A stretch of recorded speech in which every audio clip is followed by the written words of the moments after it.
Very good morning dear students आज की class में हम नए कोशिकांग के बारे में चर्चा करेंगे और वे कोशिकांग है वो हमें ध्यान रखना सूक्ष्मकाय या माइक्रोबॉडीज़। तो ध्यान दीजिए, अगला हमारा जो टॉपिक रहेगा वो हमें क्या ध्यान रखना है, सूक्ष्मकाय या माइक्रोबॉडीज़ क्या होती है। तो आप ध्यान दीजिए, पादप कोशिका और जंतु कोशिकाओं के अंदर आप देखिए जंतु एवं प्लांट सेल्स के अंदर कुछ थैलीनुमा संरचनाएं उपस्थित होती हैं। पादप एवं जंतु कोशिकाओं में कुछ थैली समान संरचनाएं उपस्थित होती हैं। ध्यान दीजिए, थैली के समान संरचनाएं उपस्थित होती हैं।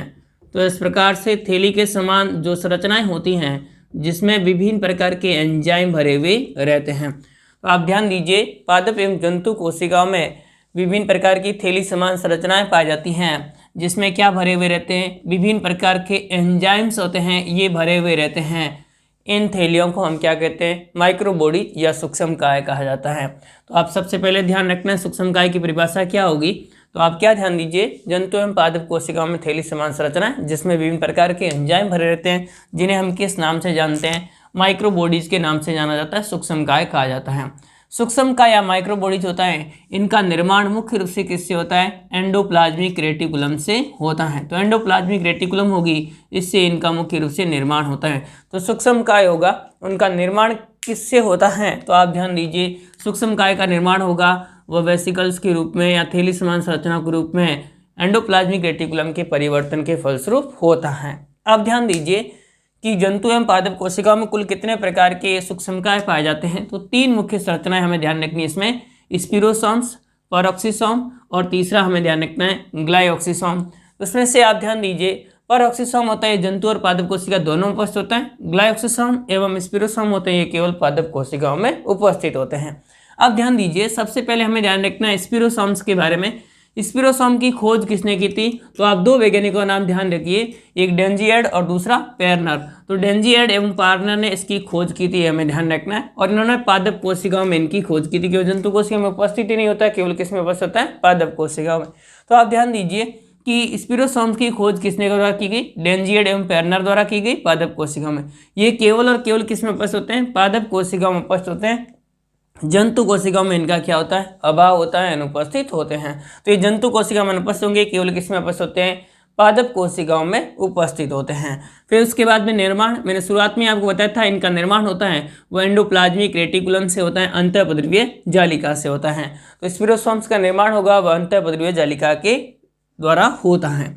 फिर उसके बाद में ये एकल झिल्लीयुक्त कोशिकांग जिनमें विभिन्न प्रकार के एंजाइम भरे हुए रहते हैं, जैसे हमने कहा कौन कौन से एंजाइम होते हैं, तो इसमें आप ध्यान दीजिए, हाइड्रोलेज एंजाइम उपस्थित होता है, राइबोन्यूक्लियेज एंजाइम उपस्थित होता है, प्रोटीएज एंजाइम एवं अदर एंजाइम्स होते हैं। और आपको ध्यान रखना है अदर एंजाइम्स होते हैं जो इसमें भरे हुए रहते हैं। तो मुख्य रूप से ये एंजाइम होते हैं वे इसमें उपस्थित होते हैं। तो एकल झिल्लीयुक्त कोशिकांग है जिसमें हाइड्रोलेज उपस्थित होता है, राइबोन्यूक्लियेज उपस्थित होता है, प्रोटीएज उपस्थित होता है और कुछ अन्य एंजाइम होते हैं वे इसमें भरे हुए रहते हैं। इन संरचनाओं को हम क्या कहेंगे, स्पिरोसोम्स कहा जाता है। ये स्पिरोसोम्स होते हैं, ये आप ध्यान दीजिए तेलीय बीजों में अधिक संख्या में होते हैं। तो किस में अधिक संख्या में होंगे, तेलीय बीजों में इनकी मात्रा होती है, संख्या होती है, वह अधिक होती है।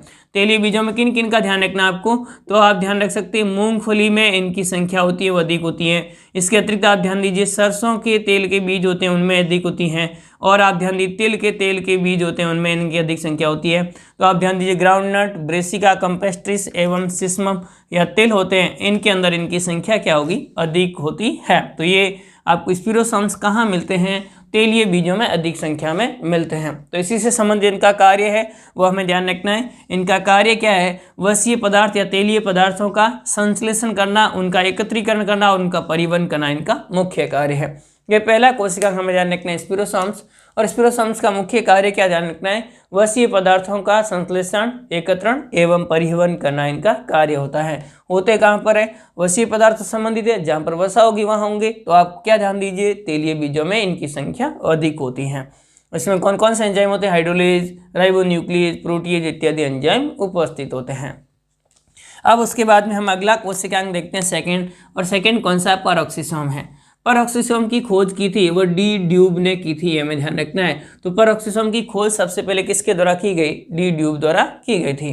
फिर उसके बाद में ध्यान दीजिए, ये जंतुओं एवं पादपों की दोनों कोशिकाओं में उपस्थित होते हैं। तो जंतु कोशिकाओं में भी उपस्थित होते हैं और पादप कोशिकाओं में भी उपस्थित होते हैं। सभी जंतु कोशिकाओं में होते हैं, कुछ विशेष प्रकार की जो कोशिका हैं उनमें ये उपस्थित होता है। तो ये जंतु कोशिका में उपस्थित होगा और साथ में पादप में भी, जहाँ पर प्रकाश संश्लेषी कोशिकाएं होती हैं और प्रकाश श्वसन की क्रियाविधि, उनमें इनकी संख्या अपेक्षाकृत रूप से अधिक होती है।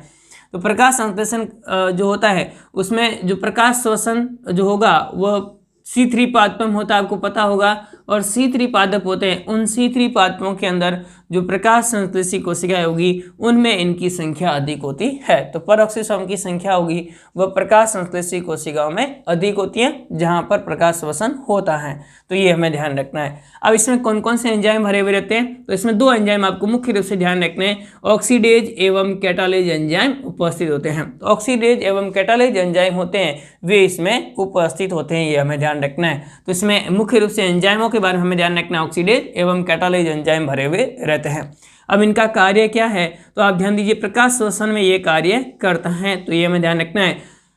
प्रकाश श्वसन होगा वो 3 कोशिकांगों में संपन्न होता है। आप ध्यान दीजिए, क्लोरोप्लास्ट, पेरोक्सिसोम और माइटोकॉन्ड्रिया। तो किन किन में होगा, तो आप ध्यान दीजिए कि प्रकाश श्वसन की क्रियाविधि होती है वह क्लोरोप्लास्ट से ये आपको ध्यान रखना है पेरोक्सिसोम में, और पेरोक्सिसोम से अंतिम रूप से किस में जाएगा, तो आप ध्यान दीजिए पेरोक्सिसोम से ये वापस माइटोकॉन्ड्रिया में जाता है। इन तीनों प्रक्रियाओं के माध्यम से जो है वह प्रकाश श्वसन की क्रियाविधि होती है। तो प्रकाश श्वसन की क्रियाविधि में 3 कोशिकाएं कौन कौन से भाग लेते हैं, तो इसी क्रम में आपको ध्यान रखना, सबसे पहले क्लोरोप्लास्ट, फिर पेरोक्सिसोम और फिर उसके बाद में माइटोकॉन्ड्रिया में जाते हैं। अब ध्यान दीजिए कि क्लोरोप्लास्ट है उसके अंदर जो आपको ध्यान रखना है C3 चक्र होगा, उसमें ग्लाइकोलेट का निर्माण होता है। ये हमें ध्यान रखना है, किसका निर्माण होगा, ग्लाइकोलेट का निर्माण होगा, ये हमें ध्यान रखना है। प्रकाश श्वसन के दौरान C3 पादपों के अंदर एक 2 कार्बन युक्त ग्लाइकोलेट का निर्माण होता है। तो ये ग्लाइकोलेट बनेगा और उस ग्लाइकोलेट से आगे जाकर के, और आपको ध्यान रखना है, ग्लाइकोलेट बनेगा और ग्लाइकोलेट के बाद ये ग्लाइकोलेट होगा वह आपको ध्यान रखना ऑक्जेलोएसिटिक एसिड का निर्माण करेगा। तो ये पूरी प्रक्रिया है और उसमें आपको ध्यान रखना है इसी पेरोक्सिसोम में स्थानांतरित होगा और पेरोक्सिसोम में स्थानांतरित होने के बाद में उससे H2O2 का निष्कासन होता है और H2O2 होती है जो है पादप कोशिका के लिए हानिकारक होगी। इस कारण से उसको डिग्रेड करने के लिए इसके पास एक एंजाइम उपस्थित है, वो कौन सा हमें ध्यान रखना है, कैटालेज एंजाइम। कैटालेज एंजाइम होगा वह H2O2 को H2O के रूप में परिवर्तित करने का कार्य करता है, जिससे ये कम हानिकारक आयनों के रूप में परिवर्तित कर दी जाती है। तो ये हमें ध्यान रखना है, हाइड्रोजन पेरोक्साइड होगा उसको ये कम हानिकारक पदार्थों के रूप में परिवर्तन करने का कार्य करता है। उसमें कौन सा एंजाइम कार्य करेगा, कैटालेज एंजाइम कार्य करता है।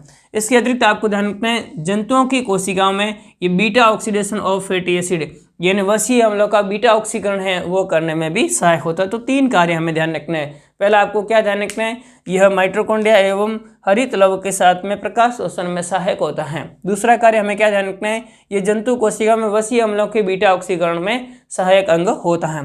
तीसरा कार्य, यह हानिकारक पदार्थों को कम हानिकारक पदार्थों के रूप में परिवर्तित करता है, जैसे कि H2O2 को कैटालाइज एंजाइम होगा वह H2O एवं आयनिक ऑक्सीजन के रूप में तोड़ देता है। तो ये इस प्रकार से हमें ध्यान रखना है, जो H2O2 होगा उसको तोड़ने का काम कौन करता है, कैटालाइज एंजाइम। और कैटालाइज एंजाइम किस में उपस्थित होता है, पेरोक्सिसोम में उपस्थित होता है। फिर उसके बाद में तीसरा कोशिकांग हमें ध्यान रखना है, जिसे हम किस नाम से जानते हैं, ग्लाइऑक्सिसोम के नाम से जाना जाता है। ग्लाइऑक्सिसोम की खोज किसने की थी, तो आप ध्यान दीजिए ग्लाइऑक्सिसोम की खोज की थी बीवर्स ने। तो इनकी सबसे पहले खोज की थी वो किसके द्वारा की गई थी, बीवर्स द्वारा 1961 में इनकी खोज की गई थी। अब ध्यान दीजिए ये भी किन में अधिक होता है, तेल युक्त बीजों होंगे उनमें बीजों में इनकी संख्या अधिक होती है। तो इनकी संख्या अधिक कहाँ होगी, तेल युक्त बीजों में होती है। ये भी ग्लाइऑक्सिसोम भी मुख्य रूप से किस में उपस्थित होता है, केवल पादप कोशिकाओं में उपस्थित होता है। तो ये भी केवल पादप कोशिकाओं में उपस्थित होगा, प्लांट सेल्स के अंदर उपस्थित होता है, पादप कोशिकाओं में उपस्थित होता है। और इनकी भी संख्या होगी वह किस में अधिक होती है, तेल युक्त बीजों में इनकी संख्या अधिक होती है। इसके अतिरिक्त आपको ध्यान रखना है ये यीस्ट की कोशिका में उपस्थित है। तो ये हमें ध्यान रखना है, जो यीस्ट है वो कवक है, सैकेरोमाइसिस सेरेवेसी। तो यीस्ट की कोशिकाओं में भी इनकी संख्या क्या होती है, अधिक होती है। तो यीस्ट की कोशिकाओं और तेल युक्त बीजों में ये ग्लाइऑक्सिसोम उपस्थित होता है। अब ग्लाइऑक्सिसोम है वह आपको ध्यान रखना है मुख्य रूप से कहाँ पर उपयोग होगा, जहाँ पर वसा बहुल यानी वसा से अधिक होगी कोशिका में, उन कोशिकाओं में इनकी उपस्थिति देखी गई है। तो ग्लाइकोक्सिसोम में वे वसा युक्त कोशिकाएं होगी, उनमें अधिक संख्या में उपस्थित होता है। इनका कार्य क्या होता है, ग्लाइऑक्जिलेट चक्र का संचालन करना, यानी ग्लाइऑक्जिलेट चक्र होता है वह ग्लाइकोक्सिसोम में होता है, ये हमें ध्यान रखना है। ग्लाइऑक्जिलेट चक्र होगा, उसके फलस्वरूप जो वसा है वह वसा किस रूप में परिवर्तित होती है, कार्बोहाइड्रेट के रूप में परिवर्तित होती है। तो वसा को कार्बोहाइड्रेट में परिवर्तित करने के लिए जो ग्लाइऑक्जिलेट चक्र संपन्न होता है, उस चक्र को संचालन करने में कौन सहायक होता है, ग्लाइकोक्सिसोम सहायक होता है। तो ये 3 सूक्ष्म काय हमें ध्यान रखने हैं, स्पिरोसोम्स, पेरोक्सिसोम एवं ग्लाइकोक्सिसोम। उसमें आप ध्यान दीजिए कि थैलीनुमा संरचनाएं होती हैं जिसमें एंजाइम उपस्थित होते हैं, उसे हम सूक्ष्म काय कहेंगे। अब देखो पहला सूक्ष्म काय है वह स्पिरोसोम, जिसकी खोज डेंजियर्ड एवं पेर्नर ने की थी। पेरोक्सिसोम की खोज डी ड्यूब ने की थी और ग्लाइकोक्सिसोम की खोज बीवर्स के द्वारा की गई थी। केवल पादप कोशिका में उपस्थित होता है, ये जंतु और पादप दोनों कोशिका में उपस्थित होता है। ये केवल आपको ध्यान पादप कोशिका और यीस्ट की कोशिका में उपस्थित होता है। ये आपको ध्यान केमिकल जलयुक्त जिसमें हाइड्रोलेज, राइबोन्यूक्लियेज, प्रोटीएज इत्यादि एंजाइम उपस्थित होते हैं। यहाँ पर प्रकाश श्वसन संबंधी कोशिकाओं में अधिक संख्या होता है, ऑक्सीडेज और कैटालाइज एंजाइम उपस्थित होते हैं। और ये आपको ध्यान रखना है वसा बहुल कोशिकाओं में अधिक संख्या में उपस्थित होता है। फिर उसके बाद में इनकी कार्य ध्यान रखना है। इस प्रकार से जो सूक्ष्म काय है वो हमारे कंप्लीट होते हैं। एक नए कोशिकांग के बारे में स्टडी करेंगे और वो हमें ध्यान रखना है रिक्तिका या वॉक्यूल्स के बारे में। तो ध्यान दीजिए रिक्तिका या वॉक्यूल किससे कहते हैं, किस प्रकार की संरचना होती है, किन में उपस्थित होती हैं। ज़्यादा डिटेल्स ध्यान रखने की जरूरत नहीं है, आपको केवल बेसिक ध्यान रखना है। रिक्तिका या वॉक्यूल्स है ये मुख्य रूप से किस में उपस्थित होता है, तो आप ध्यान दीजिए पादप कोशिकाओं में उपस्थित होती हैं। पादप कोशिकाओं में एक या एक से अधिक रिक्तिकाएं उपस्थित होती हैं। तो पादप कोशिकाओं में ये उपस्थित होता है मुख्य रूप से। इसके अतिरिक्त कुछ एक कोशिकीय जीव होते हैं, यूनिसेलुलर प्रोकैरियोटिक जीव होते हैं, उनमें भी उपस्थित हो सकता है, ये हमें ध्यान रखना है। तो एक कोशिकीय जीवों के अंदर भी उपस्थित होता है। यूकैरियोटिक और प्रोकैरियोटिक जीव होते हैं उनमें भी ये उपस्थित होता है, जैसे अमीबा है या फिर आप ध्यान दीजिए कुछ बैक्टीरियाज है उनमें उपस्थित होता है। तो ये कहाँ कहाँ उपस्थित होगा, पादप कोशिका एवं कोशिकीय जीवों में उपस्थित होता है। सबसे पहले इसकी खोज किसने की थी, तो आप ध्यान दीजिए इनकी खोज की थी वह डुजार्टिन ने की थी। तो ये रिक्तिका की खोज की थी वह किसके द्वारा की गई थी, डुजार्टिन द्वारा की गई थी। ये पादप कोशिका एक कोशिकीय जीवों की कोशिका में उपस्थित होता है। तो ये उपस्थिति हमें ध्यान रखनी है और खोज के बारे में ध्यान रखना है। फिर रिक्तिका है वो किस प्रकार की संरचना है, तो एक जनरल में पादप कोशिका बनाऊं तो उसमें इस प्रकार से आप देखेंगे, कोई भी एक बहुत जनरल संरचना बना रहा हूं। पादप कोशिका है, उस कोशिका में ये हमें ध्यान रखना है सबसे बाहर की और मिडल लेमिला दो आसन कोशिकाओं के मध्य की संरचना। फिर उसके बाद में प्राथमिक भित्ति और प्राथमिक भित्ति के बाद में द्वितीयक भित्ति उपस्थित होती हैं, यदि उपस्थित है तो अन्यथा अनुपस्थित होती है। तो ये इस प्रकार से एक है वह हमें ध्यान रखना है। पादप कोशिका की हमने संरचना ड्रॉ की है। उसमें आप देखिए कि पादप कोशिका होती है जब प्रारंभिक अवस्था में होती है तो उसमें रिक्तिका छोटी होती है और केंद्रक होता है वह मध्य में उपस्थित। फिर धीरे धीरे आपको ध्यान रखना है इसमें केंद्रक होता है वह परिधि की ओर व्यवस्थित हो जाता है। तो केंद्रक होगा वह कहाँ की ओर व्यवस्थित हो जाता है, परिधि की ओर व्यवस्थित हो जाता है, ये हमें ध्यान रखना है। और कोशिका के मध्य एक बड़ी रिक्तिका उपस्थित होती है। तो ये हमें ध्यान रखना है, जो संरचना होगी उसे हम किस नाम से जानते हैं, रिक्तिका के नाम से जाना जाता है। तो आप ध्यान दीजिए मुख्य रूप से पादप कोशिकाओं के अंदर एक या एक से अधिक बड़ी रिक्तिकाएं उपस्थित होती हैं। रिक्तिका के बाहर की झिल्ली होती है, उस झिल्ली को किस नाम से जाना जाता है, तो आप ध्यान दीजिए रिक्तिका के बाहर की झिल्ली होती है उसे टोनोप्लास्ट के नाम से जाना जाता है। तो रिक्तिका के सबसे बाहर की झिल्ली होती है उस झिल्ली को हम किस नाम से पहचानते हैं, टोनोप्लास्ट झिल्ली के नाम से जाना जाता है।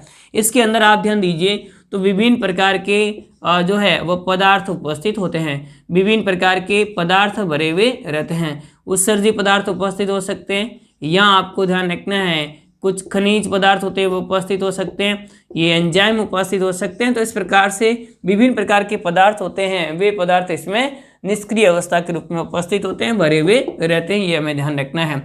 और आप ध्यान दीजिए तो ये जो है वो रिक्तिका होगी, वो रिक्तिका उत्सर्जित पदार्थों के साथ में कुछ एंजाइम उपस्थित हो सकते हैं। इनमें आप ध्यान दीजिए वर्णक भी उपस्थित हो सकते हैं, जैसे कि एंथोसाइनिन वर्णक होता है वो भी इसमें उपस्थित होता है। तो आप ध्यान दीजिए एंथोसाइनिन नामक वर्णक उपस्थित हो सकते हैं, इस प्रकार की संरचना होगी, उसे हम क्या कहेंगे, रिक्तिका कहा जाता है। तो आप क्या ध्यान दीजिए कि पादप कोशिकाओं के अंदर एक या एक से अधिक रिक्तिकाएं उपस्थित होती हैं, जिसमें विभिन्न प्रकार के द्रव भरे हुए रहते हैं। जल हो सकता है, शर्करा हो सकती है, लवण हो सकते हैं, और क्या हो सकता है, तो देखो विभिन्न प्रकार के पदार्थों में जल, शर्करा, लवण, कार्बनिक पदार्थ, बहुत सारी चीज़ें हो सकती हैं। लवण, कार्बनिक पदार्थ, ये सारे पदार्थ इसमें भरे हुए रहते हैं। इन सभी को सम्मिलित रूप से कोशिका रस के नाम से जाना जाता है। तो ये हमें ध्यान रखना है, कोशिका रस होगा वो इसके अंदर भरा हुआ रहता है। तो ये पहले हमें ध्यान रखना है, होता किन में, पादप कोशिकाओं में। जंतु कोशिका में या तो रिक्तिकाएं अनुपस्थित होती है या बहुत छोटी होती हैं, ये हमें ध्यान रखना है। पादप कोशिकाओं में एक या एक से अधिक रिक्तिकाएं उपस्थित, जिनके बाहर की झिल्ली टोनोप्लास्ट और विभिन्न प्रकार के पदार्थ भरे हुए रहते हैं।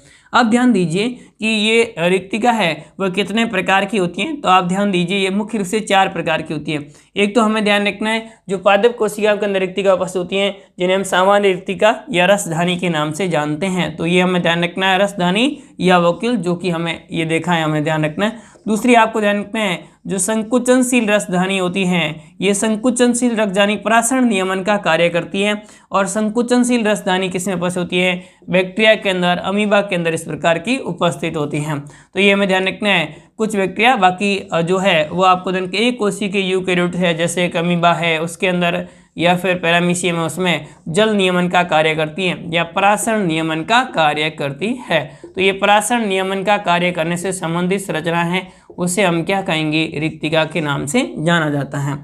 फिर उसके बाद में तीसरी रिक्तिका हमें ध्यान रखनी है, वो ध्यान रखते हैं खाद्य रिक्तिका। ये भी आपको ध्यान रखते हैं एक कोशिकीय जीवों में उपस्थित होती हैं। खाद्य रिक्तिका होगी जिसमें विभिन्न प्रकार के भोज्य पदार्थ उपस्थित होते हैं, और अमीबा के अंदर तो खाद्य रिक्तिका के माध्यम से ही भोज्य पदार्थ अंदर ग्रहण किए जाते हैं और खाद्य रिक्तिका में ही इनका पाचन किया जाता है। तो ये हमें ध्यान रखना है। चौथे प्रकार की ध्यान रखनी है, वो ध्यान रखनी है वायु रिक्तिकाएं। ये वायु रिक्तिकाएं होगी वो कुछ बैक्टीरिया और कुछ जलीय जीवों में इस प्रकार की उपस्थित होती हैं, जो कि उत्प्लावकता प्रदान करने का कार्य करती है, जिसमें विभिन्न प्रकार की गैसें भरी हुई रहती हैं। तो रिक्तिकाओं के प्रकार हमें ध्यान रखने, रसधानी, संकुचनशील रसधानी, खाद्य रिक्तिका और वायु रिक्तिकाएं उपस्थित होती हैं, रसधानी उपस्थित होते हैं। अब इनके कार्य ध्यान दीजिए, तो रसधानी का कार्य क्या होता है, इनका मुख्य कार्य क्या होगा, विभिन्न प्रकार के जो उत्सर्जित पदार्थ है या जल है, शर्करा, लवण इत्यादि इन पदार्थों का संग्रह करना, यानी संग्रहकारी उत्तक के रूप में कार्य करती हैं। इसके अतिरिक्त आपको ध्यान रखना है पादप कोशिका में एंथोसाइनिन नामक या एंथोक्लोर नामक वर्णक पाए जाते हैं, जो कि पुष्पों के दल होते हैं उनको रंग प्रदान करने में सहायक होते हैं। तो इनमें घुलनशील वर्णक कौन सा उपस्थित होता है, एंथोसाइनिन नामक वर्णक उपस्थित होता है, जो कि पुष्पों को रंग प्रदान करने में सहायक होता है, सहायता करता है। इसके अतिरिक्त आप ध्यान दीजिए, तो आपको ध्यान रखना संकुचन से रसधानी है, परासरण नियमन का कार्य करती है, ये हमें ध्यान रखना है। खाद्य रसधानी होगी वह आपको क्या ध्यान रखना है, भोजन के पाचन में सहायक होती है, और वायु रसधानियाँ उत्प्लावकता प्रदान करने में सहायक होती है। तो इनके तो ये अलग अलग कार्य हमें ध्यान रखना है, बाकी मुख्य कार्य हमें क्या ध्यान रखना है, पादपों में इनका क्या कार्य होता है।